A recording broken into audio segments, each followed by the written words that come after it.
Muy buenas tardes, tengan todos ustedes. Bienvenidos a una nueva emisión del programa Nuestro Patrimonio en Línea. En esta ocasión platicaremos sobre haciendas del altiplano colindante con Coahuila. Tema interesantísimo, una charla con Homero Adame. Homero, buenas tardes. Buenas tardes. Déjenme brevemente leerles el currículum, el perfil profesional de Homero. Él es originario de la Ciudad de México, pero creció en Linares, en el bello Linares, Nuevo León. Siguió la carrera de arqueología en la Escuela Nacional de Nacional de Antropología e Historia. Fue maestro de inglés y coordinador de lenguas en la Facultad de Ciencias de la Tierra y Ciencias Forestales de la Universidad Autónoma de Nuevo León. Ha colaborado con la editorial México Desconocido, escribiendo artículos de viaje de diferentes regiones visitadas, porque debo reconocer que es un gran viajero y con un perfil humanista. Se ha dedicado a escribir y a viajar por varias regiones de México y del mundo. Colaboró con la Secretaría de Turismo de San Luis Potosí, del Estado de San Luis Potosí, aportando sus conocimientos sobre la entidad acerca de fiestas, tradiciones o lugares turísticos. Asimismo, fue asesor de la Secretaría de Cultura de esa entidad en proyectos y programas relacionados con las culturas populares, así como el fomento de la lectura y la detección de sitios históricos para enfocarlos en proyectos de rescate o restauración. Una cosa que me llama mucho la atención es que Homero Adame ha publicado 31 libros. Me disculpan, no voy a leer todos los títulos, de los cuales 19 abordan el tema de las leyendas, la historia oral, la oralidad. Por eso fantasmas, creencias, mitos, misterios, cuentos. Por eso se le ha conocido como hombre leyenda o el arqueólogo de la conciencia colectiva. Relacionado con este tema, tiene dos volúmenes muy interesantes. Hacienda del Altiplano, el tomo 1, que aborda las grandes latifundios virreinales, y el tomo 2 de la independencia de la revolución, que nos va a platicar algo de esto. Interesantísimo, la ruta menos conocida de Miguel Hidalgo, historia oral en el altiplano potosino. Dos de sus libros han sido ganadores de premios, Mitos y Leyendas de Huachichiles. Fue ganador como libro del Premio Nacional de Cuento Mito y Leyenda Andrés Enestrosa. Y 14 Voces por un Real, también libro ganador del Premio 20 de Noviembre en narrativa. Asociado a esto, obviamente, uno de sus libros a mí me encantó. El Altiplano, una región cultural, trata de definir las raíces de nuestra identidad cultural, y norteñismos norestenses, que también tengo guardado en mi biblioteca. Diccionarios sobre el habla y otros referentes del noreste de México. Pero quiero empezar por hacerle una pregunta a Homero. Homero, ¿qué es el altiplano? Por favor, vamos a centrarnos un poco en la geografía. Muy bien, bueno, definir el altiplano es un poco complicado, o sea, porque se habla mucho del altiplano mexicano, la Mesa Central de México, la altiplanicie mexicana. Eso de acuerdo a la geografía nacional.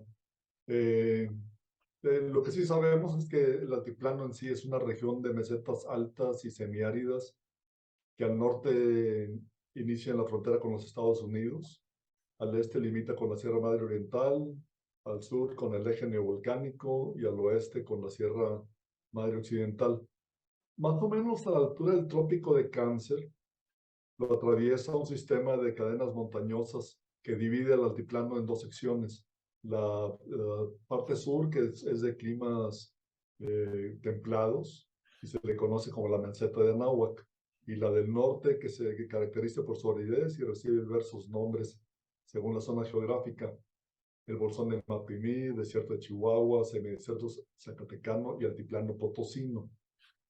Es precisamente el altiplano potosino el área de investigación que yo tomé desde hace muchos años y que dio vida a los dos libros que mencionas de haciendas del altiplano, porque no solamente me restringí a los 15 municipios de San Luis Potosí, o sea, lo que sería estrictamente hablando del altiplano potosino, sino que yo extendí los horizontes a los estados colindantes que comparten características geográficas, climáticas, culturales similares, que son, o sea, esa parte del norte de San Luis Potosí, sur de Coahuila, noreste de Zacatecas, suroeste, no, sur de Nuevo León y suroeste de Tamaulipas.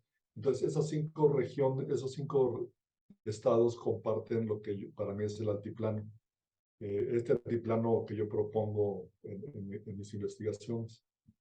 Pues básicamente sería, pero si nos metemos a un punto de vista histórico, de lo que es en el horizonte aridoamericano, el altiplano es donde vamos a encontrar vestigios y narraciones y demás de naciones mayoritarias, que como fueron los huachichiles, los jahuiltecos, los irritilas, y grupos emparentados a las grandes naciones que eran un poco minoritarios, y ahí tenemos nombres que muchos reconocerán: bocalos, quinihuas, tamasecos, zacatecos, etcétera. Eso es en el plano prehispánico. Y luego nos venimos ya a la época virreinal, y en este altiplano vamos a encontrar enormes haciendas que no reconocían límites geopolíticos. O sea, haciendas que eran tan extensas que abarcaban territorios, por decir, de San Luis Potosí, Nuevo León, o de Tamaulipas, Nuevo León y San Luis Potosí, o de San Luis Potosí, Zacatecas, y todas las del sur de Coahuila. Muchas de esas haciendas este, eran parte de Zacatecas, parte de Coahuila. Entonces, no, en aquellos años las haciendas, como digo, eran tan extensas que no reconocían límites estatales. Y, por ejemplo, aquí tenemos una fotografía de un personaje, Francisco de Urdiñola. Cuando hablamos de Coahuila, obviamente tenemos que hablar de Urdiñola. Cuando hablamos de conquistas y demás, o sea, Francisco Urdiñola es básico en toda esa historia. Y este personaje lo vamos a encontrar en Durango y obviamente en Coahuila.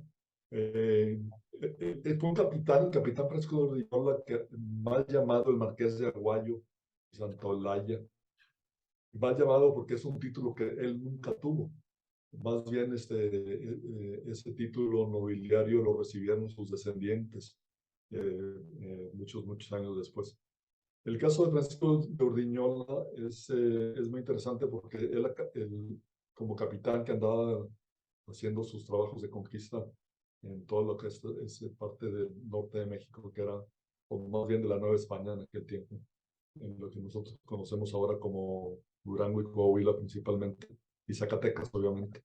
Francisco Urdiñola es un personaje muy importante porque él fundó muchas haciendas. Los haciendas principales, y tenemos por aquí alguna fotografía de, creo que la siguiente.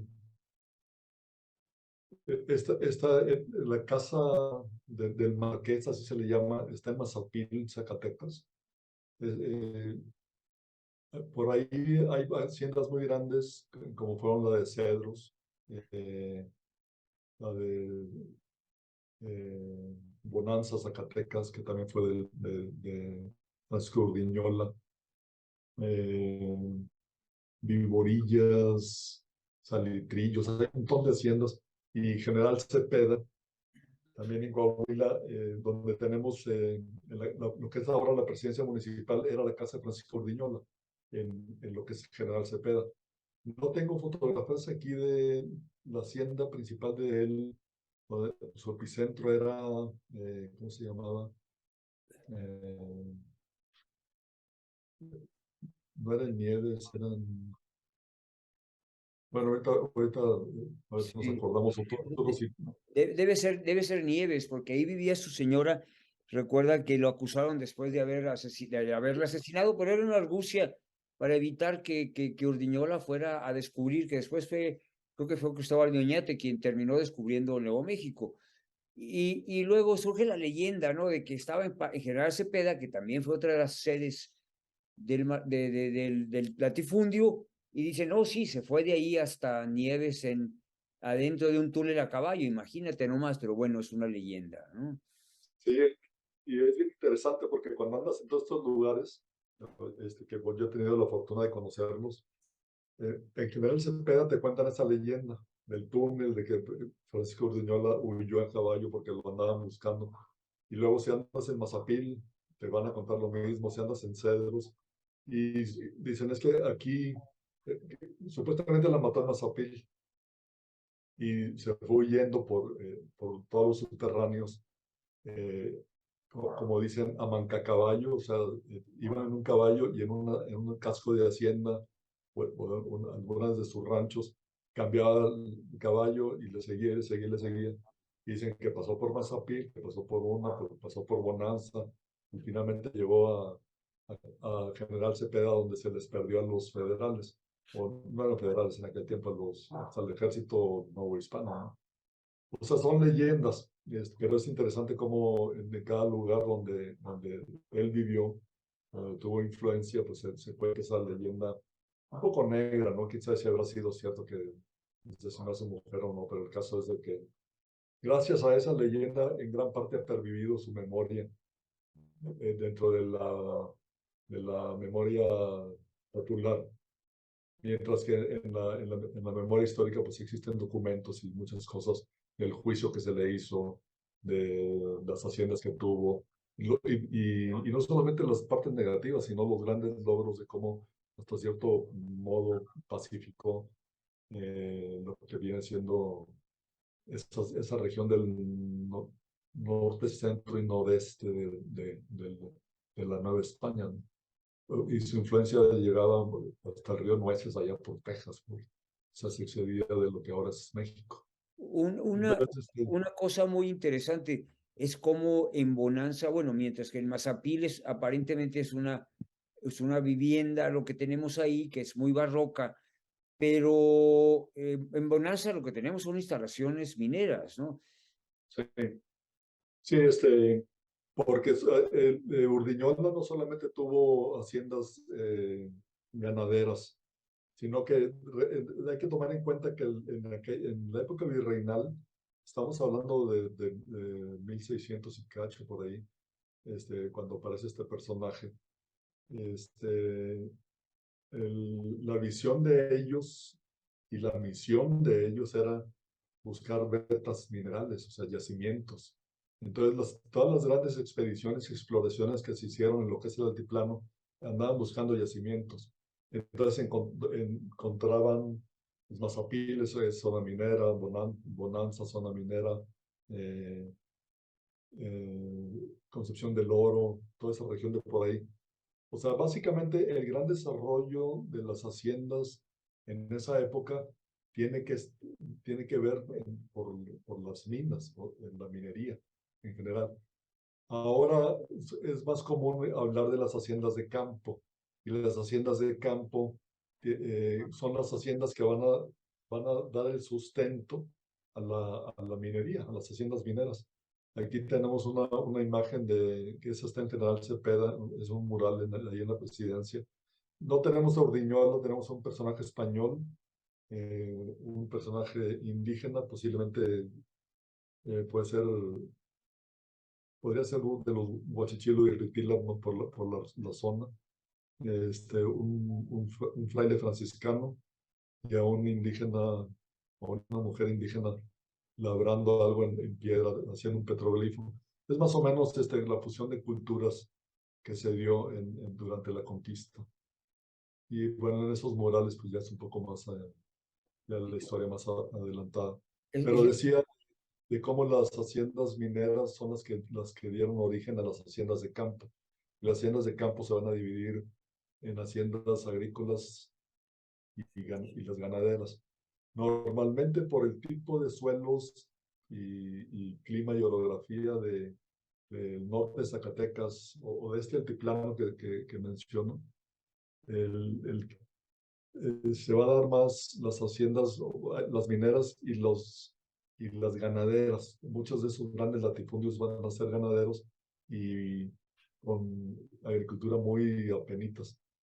Pero como estos hacendados eran tan poderosos y tan ricos, por ejemplo, tenemos uno que fue el conde de San Mateo de Valparaíso, Fernando de la Campa y Cos, que fue de los grandes latifundistas posteriores, muy posteriores a Francisco Urdiñola. Él fue muy visionario porque él tenía sus haciendas mineras y tuvo haciendas ganaderas, pero para poder dar sustento a todas sus tierras, creó todo un sistema de producción con eh,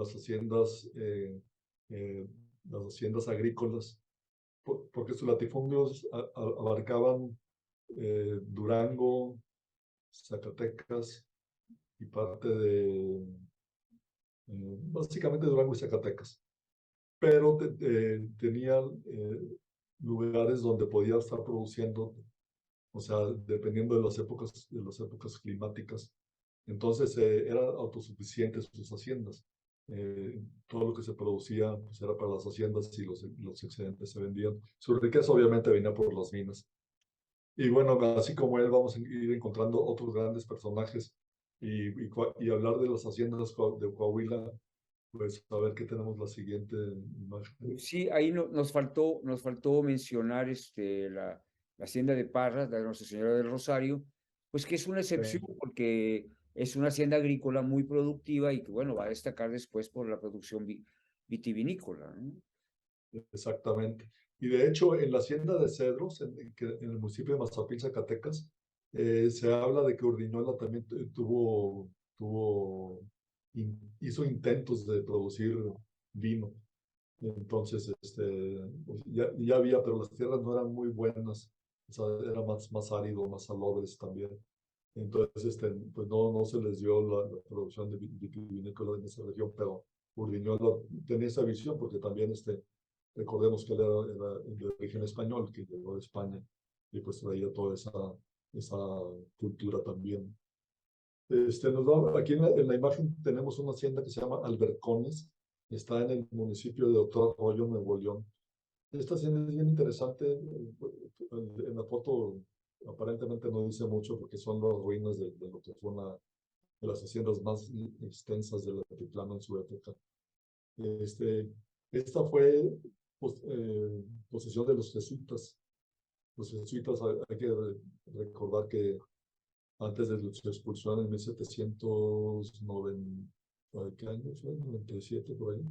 No recuerdo el exacto, pero antes de su expulsión los jesuitas tenían muchas tierras, eran una orden muy poderosa y por líos y envidias con otras órdenes, pues fueron, como diríamos ahora, les echaron grilla, pues corrieron de todas las posesiones del rey, incluyendo la Nueva España, y obviamente las haciendas y tierras y conventos y demás que tenían, pues se las repartieron entre dominicos, franciscanos y otras órdenes, no jesuitas, dominicos, franciscanos, etcétera.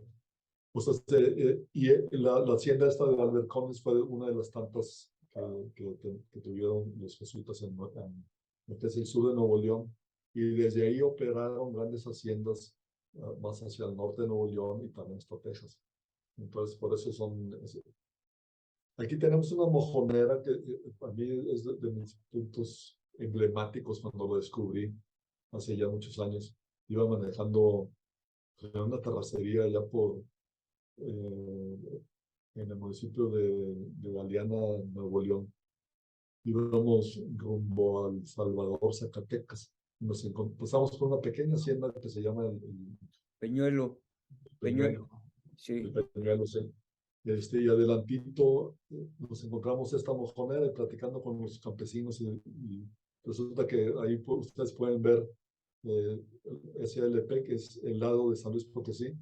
En el otro hay una Z, se puede ver por ahí la Z, es el lado zacatecano. Luego atrás sería el lado de Coahuila y el otro lado sería Nuevo León. O sea, es un vértice de 4 estados. Aunque o sea, así se le conoce y existe la mojonera. Y cuentan que, bueno, estrictamente al parecer no colindan cuatro estados ahí porque Nuevo León no colinda no, San Luis Potosí no colinda con Coahuila en ese punto, según alguien me explicó por ahí, pero el caso es de que existe esa mojonera y en esa región pues se habla de que ahí convergen cuatro estados, ¿no? Y la siguiente foto creo que es el Salado. Sí, Este, el Salado tiene que ver con la mojonera porque esa mojonera estaba o está en lo que eran tierras del Salado. Y el Salado fue una de las haciendas más grandes del altiplano potosino que abarcó parte de Coahuila y parte de Nuevo León y también de Zacatecas. Por ejemplo, ahorita Arturo, mencionaste el Peñuelo. El Peñuelo en el siglo XVIII y XIX fue parte del Salado. Y ahí tenemos esta foto es el cementerio del Salado, donde estaban las criptas familiares de la familia Bustamante. Los Bustamante pues son apellidos que van a aparecer posteriormente en la historia de México, en la época de la independencia y demás. Entonces tenían que ver con el Salado. Estos fueron gente que tuvieron esas tierras. Y también es parte de la ruta de cuando Miguel Hidalgo, allá cuando iba derrotado rumbo al norte antes de llegar a Saltillo, después de estar en Matehuala, hacer una estancia como de una semana, continúan por el Camino Real, pasan por el Salado, dicen que en la foto anterior, creo que es parte de las ruinas, allí estaba la capilla donde se dice que ofició una de sus últimas misas, porque la última fue en la Hacienda de Santa María, acá en el municipio en Ramos Coahuila, Arizpe. Ramos Arizpe. exactamente. Entonces, y bueno, seguimos esta es una noria de San Matías, está en el municipio de Santo Domingo, perteneció a la hacienda de Illescas. Illescas es otro de los grandes latifundios que de hecho es bien interesante cuando te metes un poco en la historia y donde vienen las controversias. ¿Cuál fue la hacienda más grande de, del México virreinal de aquella época, ¿no? O sea, por, por metros o bueno, por hectáreas. Las más grandes estaban en Illescas, el Salado que ya mencionamos. También tenemos la hacienda de Guanamé, que es un poco más al sur, y la de Cedros. Posiblemente la de Cedros fue la más grande, aunque hay otra por ahí que se disputa con la de Cedros y hay una diferencia como de 100 hectáreas a favor en contra de la de Juan Guerra, que es una hacienda enorme que estuvo está en la carretera entre Zacatecas y Durango, en el casco de la hacienda de Juan Guerra. Entonces, estás hablando de más de 1 millón de hectáreas, o sea, eran 1,5 millones de hectáreas. Es increíble, ¿no? Los latifundios. Y en el caso de Illescas, la foto que tenemos aquí, que es una hacienda muy bonita, la siguiente foto, creo que está la tipología. Bueno, ahí está la capilla, parte de la hacienda. Y bueno, en esta foto vamos a encontrar un elemento muy convencional de todas las haciendas del altiplano y no solamente de ahí, sino de casi en todo México. Las haciendas y los cascos están en ruinas, pero las capillas o las iglesias están normalmente en pie. Y esto tiene una lógica, porque con la época de la revolución, cuando se acaban los grandes latifundios, se reparten las tierras. Normalmente se fragmentan las grandes haciendas, se convierten en ejidos. Normalmente la casa grande y parte de las huertas familiares se respetó a las familias, pero muchas de estas no volvieron. o no regresaron o murieron durante la revolución o quedaron intestadas. Entonces se fueron a la ruina los cascos, pero las capillas siempre quedaron en pertenencia a la comunidad. Entonces por eso vamos a encontrar que siempre tenemos iglesias en muy buen estado y pues la gente obviamente las cuida. Esta, ya mencionábamos la famosa hacienda de Cedros, que fue de las más grandes. Aquí es donde tenemos a Francisco Viñuelo también.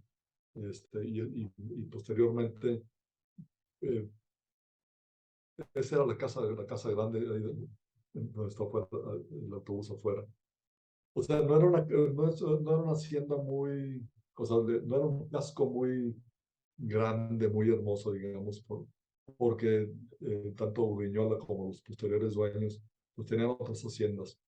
Esta terminó siendo parte del latifundio de Jaral de Jaral de Berrio.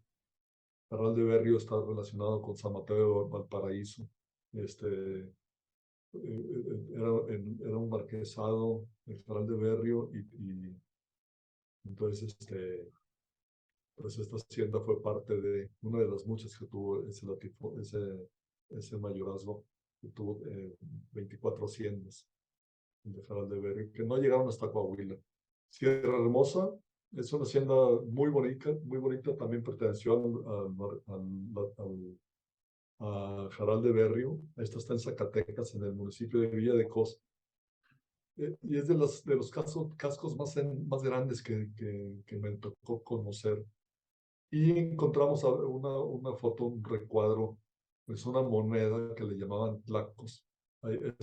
Pues allá lo tenían como colguije, ¿no? Lo agujeraron para poner una cadenita y colgárselo. Si se fijan, un borreguito y el número 160. Así es como les pagaban a los trabajadores, a los peones en muchas de las haciendas. En el caso de Sierra Hermosa, que fue una hacienda tanto en territorio como en modos de producción, una de sus grandes partes productivas eran la lana.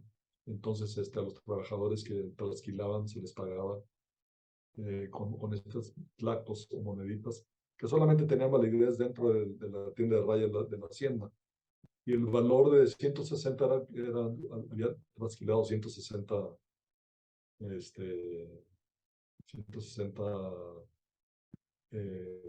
borregos.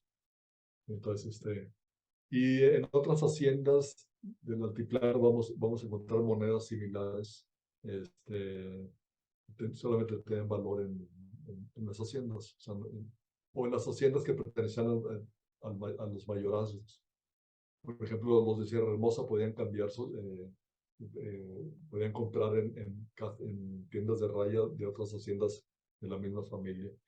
Este mapa es el de La Soledad, Nuevo León. La Soledad fue otra de las haciendas muy productivas, tan productiva que es en la capilla, que es de lo poquito que se conserva.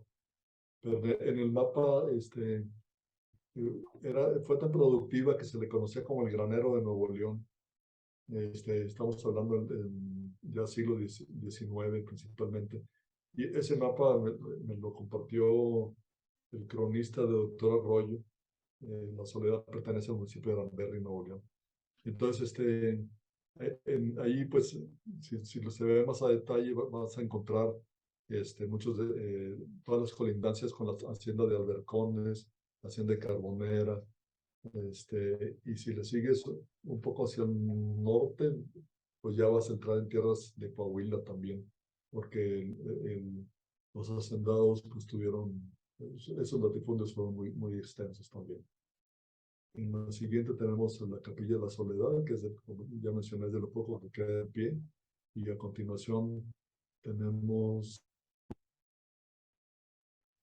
Mahoma. Mahoma es una hacienda muy interesante porque es una hacienda amurallada.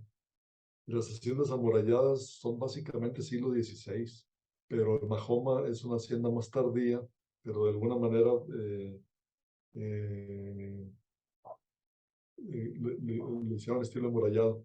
Tenemos al fondo una torreta con unas ventanitas chiquitas donde sacaban supongo que las carabinas para cuando llegaban las gavillas o los revolucionarios. Entonces, y Majoma son de esas haciendas que fueron ganaderas y agrícolas, pero luego se transformaron en haciendas guayuleras. Y es donde viene casi la siguiente parte de esta charla. Esa es otra foto de Majoma.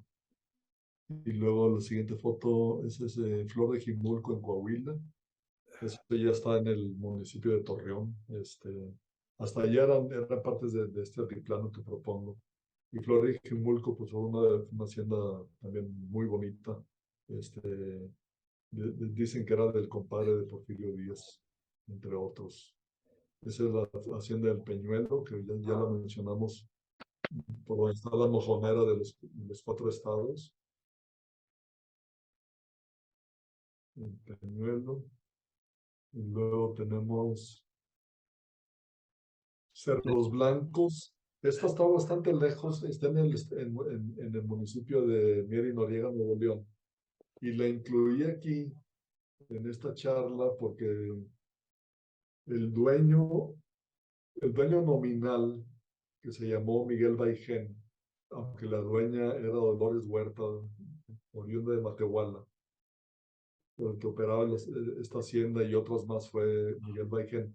Este hombre que fue un militar ya del siglo XIX, en la época de la Reforma por ahí, y en la época de la intervención, de la primera intervención francesa. Acaparó tantas tierras que llegó a fue dueño de la hacienda de Encarnación de Guzmán en el municipio de Saltillo. No encontré fotografías de Encarnación en las Me hubieras dicho, Mero, yo tengo. Sí, se me pasó porque en tu libro tienes un par de fotografías de la Encarnación, que fue una hacienda de un casco no tan importante, o sea, no tan llamativo, digamos, no tiene grandes elementos, pero fue una hacienda importante económicamente, porque era parte de los caminos reales de Zacatecas a Saltillo. Homero, Por ahí. siento decirte que tenemos poco menos de 5 minutos. Ok. Como quiera, ya estamos entrando a la zona del Guayule que nos querías platicar, ¿verdad? Exacto. Con el Guayule ya nos vamos, brincamos en el tiempo y nos metemos ya a finales del siglo XIX y a finales del siglo y principios del XX. El Guayule es lo que vino a transformar toda la economía del altiplano. Y vamos a encontrar aquí haciendas que antiguamente eran ranchitos de otras haciendas, pero con el Guayule se fueron desarrollando. Esta foto es Santiburcio es en Zacatecas, hay 2 cascos de hacienda, la hacienda virreinal y esta que perteneció a la familia Madero, porque los Madero fueron de los grandes explotadores del Guayule a principios del siglo XX.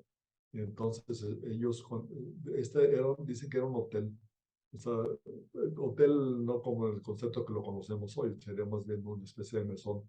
Y cuando llegaban don Evaristo y Madero, que era el padre de Francisco y Madero, don Evaristo o algunos de los hijos, se hospedaban en este lugar y desde ahí operaban toda la producción de Guayule que se le llamó el oro verde en su época porque con lo mandaban, con esto se hicieron llantas y todo eso y se mandaba mucho la producción a Detroit en Estados Unidos cuando empieza la industria automotriz.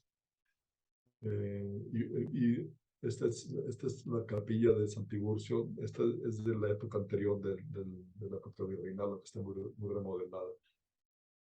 Jazminal, Coahuila, es una hacienda chiquita, pero también de las guayuleras, y ni tan chiquita, pero está aquí nos metemos en otro tema de los Sánchez Navarro, el gran latifundio de los Sánchez Navarro, que no lo hemos mencionado, pero en todos los estudios de haciendas que se han hecho sobre Coahuila, el sur de Coahuila, se menciona a los Sánchez Navarro y seguramente Jazminal fue una de esas haciendas.